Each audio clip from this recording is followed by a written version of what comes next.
خالی از تو، رفتی تو واسه همیشه، رفتی و نبودن تو هنوز باورم نمیشه. این اتاق ساده کم بود، جای تو قلب بهشته، پر زد از زمین خاکی یه فرشته، یه فرشته. اون عزیزی که تو دنیا یار من بود، یاورم بود، نازنینم نازنینم. اون فرشته مادرم بود، اون عزیزی که تو دنیا یار من بود، یاورم بود، نازنینم نازنینم. اون فرشته مادرم بود.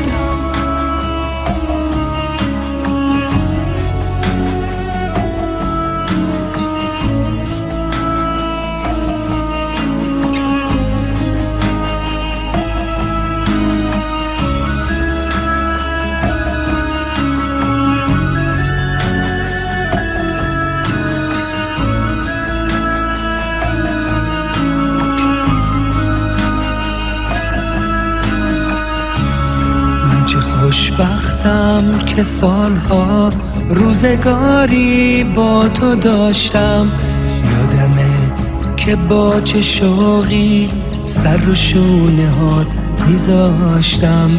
کاش میشد بازم ببوسم اون دو دست مهربونت، اسممو یه بار دیگه میشنیدم از زبونت. عشقامو تو پاک میکردی، کاش برای بار آخر من صدات میزدم و باز تو میگفتی جان مادر.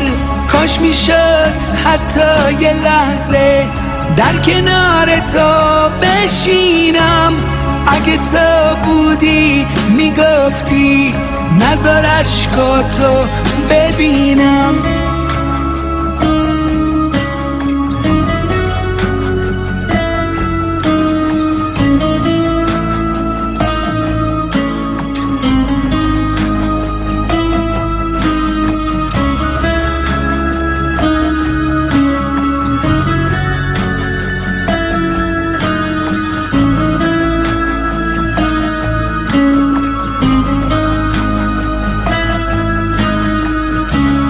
ای خدای مهربونم، واسه تو رسیده مهمون، از دلم هرگز نمیره، گرچه هست از دید پنهون، توی قلب من میمونه تا ابد.